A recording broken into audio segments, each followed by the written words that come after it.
Hello guys, kining sunod nga video ako ipakita sa inyo. Mao na ni ang katong ilahang cover up nga mensahe nga ilang gipagawas atong December 18, 2025 tungod kining palpak man tong ilahang tagna-tagna no nga bubuan sila sa tibuok gahom sa balaang espiritu sa December 18, 2025 ni palpak man. So mao na ni karon ang nahitabo. Ilahan na dayong gi-shift gikan sa fixed date gihimo na nilang seasonal, no? So dili na fixed date, seasonal na, no? Meaning seasonal is within months, pila ka weeks, pila ka days daw sila bubuan sa balang espiritu. So lahi na tungod kinapalpak naman. Tanawa god. Kung balikan nato ni si Brian, si Brother Brian nga Inglesero, sa ingon niya, ang pagbubo sa balaang espiritu is dili na siya one time occurrence, as in one day lang. Unlike, di ba na siya gingon ganiha, unlike daw kuno sa pagbalik sa Ginoo sa second coming May 15, 2026, one day gidaw na siya. Dito gidaw na mahitabo sa May 15, 2026. Pero ang pagbubo sa Ginoo sa balang espiritu dili daw na siya one time occurrence.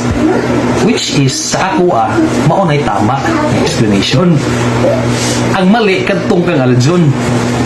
Kani siya karon tama ni siya. Nga explanation niya sa pagbubo sa balaan nga espiritu dili man gina siya one time, no? Kay karon di man ta makaingon nga karon wala ang balang espiritu na ang Holy Spirit karon mamangganing makasala ta, maka-realize ta na sala man ito. Ngano man, it is one of Holy Spirit's working nga ipa-realize sa imo nga nakasala ka. That's why makaduol din tas Ginoo nga Ginoo nakasala man dai ko pasaylo ako. Muna trabaho sa Holy Spirit. Ang process na lang dayon is add-on. Dugang, hinay-hinay depende sa atong panginahanglanon. And then, moabot gyud ang time na parihag gyud atong sa mga disipulo, mga apostoles nga dako-dako gyud siya nga gahom, in which nga makastorya na sila og mga pinulungan nga makasabot ang mga mga tao nga wala pasukad nakapaminaw ana nga lengguwahe. So muna siya ay special na siya nga gahom sa balaang espiritu. So tama to yung giingon nga dili siya one time occurrence. No, ako mupabor ko ana. Pero ambot tanaw padayon sa nato og tan-aw ang iyang video og napabatay kana ang lahi nga mga punto nga iyang i-explain nga all the way na baka ni mo yung tani or basig na apay lain nga mga basig na ay lahi nga makadikit nga mga bakat ba. So muna ang purpose nato nga ato ang tunan. Kaya padayon na to. The close of probation and the fixed date that God has given, appointed before the foundations of the world. For it is a time when all the world will have prepared, and all the world has decided their eternal destinies. But the outpouring of the Holy Spirit in our times will be just like the time of the outpouring during the Apostolic Church. They did not wait for a date. They did not watch their calendars, but they waited for a promise. Klaro kayo, no? Sa mga apostoles sa una, same ra daw na sa ato karon ang pagbubo sa balang espiritu. They did not wait for a date. They did not watch their calendar. So wala tay paabuton nga pizza. Dili ta magtanaw-tanaw og kalendaryo when it comes sa pagbubo sa balaang espiritu. So medyo tama ni siya, no? Kaya itong padayon nun. The Holy Spirit did not start and end in a day, but like the season of the falling of the latter rain, it was a work that spanned an appointed season and appointed weeks. According to the prophecy of the prophet Joel, the outpouring of the latter rain was to come in the first month. And this is how it was spoken in Joel chapter 2, verse 23 and 28. It says, "Be glad then, ye children of Zion, and rejoice in the Lord your God, for he hath given you the former rain moderately, and he will cause to come down for you the former rain and the latter rain in the first month.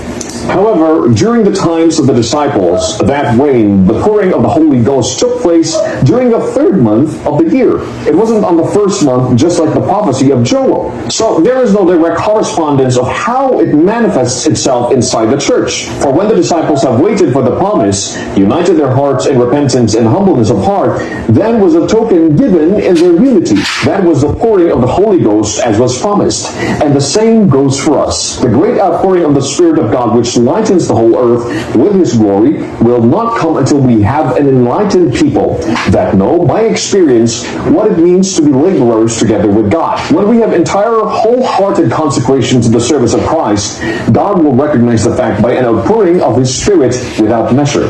What is important now are these two things. One, there is a promise of a repetition of this outpouring, and we must wait for it. And two, we are not to keep looking for a date, but we are to keep looking for a unity among the brethren around us. Okay. Gapo. Nindot, no? Nindot kay paminawon ba nga gikan sa mali. Actually, hinahinay na og balik sa tama, no? So actually, okay ko sa iyahang explanation. Gani gigamit niya ang same nga teksto nga gigamit ni Aljon ganiya katong Joel chapter 2 verse 23 katong naay first month, pero lahi ang ilahang drive, lahi ilang gamit. Si Aljon ganiha paggamit niya sa first month is connect din niya atong iyahang Revelation chapter 9 nga naay 5 months kunya ang first month din sa Joel chapter 2 verse 23 iyahang gi-apply dito sa first month sa 5 months, with which bisag unsaon na to tuwad-tuwad anang duha ka teksto wa gid nay koneksyon ang duha. Ha? Wala gid sa connection. Okay, una-una ang December 9 fulfilled prophecy na to siya. No? Dayon ang katudayong Joel chapter 2 verse 23 giigo ra to gisulti sa propeta para makasabot ta kay sa ilaha lagi sa unsa na eastern so western ba na sila nga kuan. Seed time dito kinahanglan gid siya makadawat og early rain, former rain ang ilahang gipangtanom in the first month. Unsa man pagturok ato og dili ulan nun sa first month? Diba? Unsa man pagpamunga ato og walay latter rain, walay ulan. So, mura gito'y purpose sa propeta pag-mention niya sa first month. Wala gito siya bearing, wala to siya kalabutan sa schedule or sa pizza or sa bulan or sa tuig.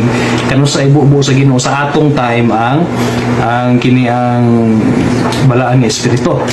So, ang iyahang explanation ni Brian sa katungkuan katong Joel chapter 2 verse 23 is okay kayo, no? Nga kining kini ang parallel dito sa mga apostoles. Kaya ang first nga ang former rain spiritual nga former rain dito man gid una na dawat sa mga apostoles during sa day of Pentecost. So ingon siya third month man to dili man to first month. So meaning walay connection ang Joel chapter 2:23 ug ang katong Acts chapter 2 when it comes sa schedule kanus sa ihatag wala ginang schedule actually, no? Eh Ginoo ra gyud ang nasayod kanus na niya ihatag. O Ginoo ang magtan-aw sa kondisyon sa iyang mga katawhan ang ayan na ba ni hatagan or dili.